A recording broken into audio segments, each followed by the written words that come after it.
Palitan lahat ng passwords or PIN bago makipaghiwalay sa narcissist. So kung hihiwalayan ninyo ang inyong narcissistic husband, narcissistic wife, live-in partner, jowa, kailangan palitan ninyo yung mga yan.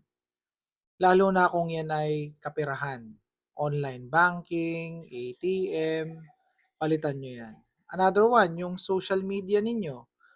Maraming mga kaso dito sa page or sa aking coaching na yung kanilang Facebook ay ginamit ng kanilang narcissistic partner. Ang nangyari ay di kahiya-hiya, no? Ang inabot nung aking follower dahil yung mga malalaswa niyang picture ipinost at yung iba ay edited pa. Napakadali naman ngayon mag-edit, 'di ba? Gamit lang kayo ng AI, pwede na. So, yung mga ganun ang iniiwasan nating pangyayari. O kaya, ay gamitin yung iyong account para mangloko, mangutang. So, maraming ganyan.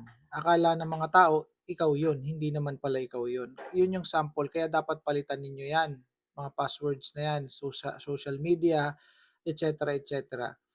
Yung mga shared na mga devices like personal computer, laptops, yung tablets, iPad, phones, and the like. So, kailangan palitan ninyo yung password or i-delete nyo doon sa ginagamit niya na device, yung mga shared na mga devices. Okay?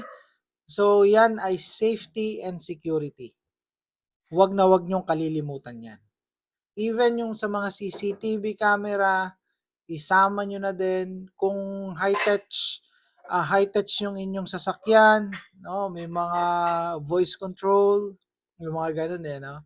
Fingerprints, kailangan ay i-reset nyo yan or i-reboot. I don't know what's that specific terminology na meron ng mga sasakyan ngayon ng mga high-touch. So, kailangan ay ayusin nyo rin yan.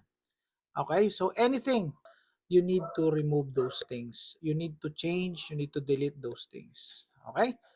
Bye for now.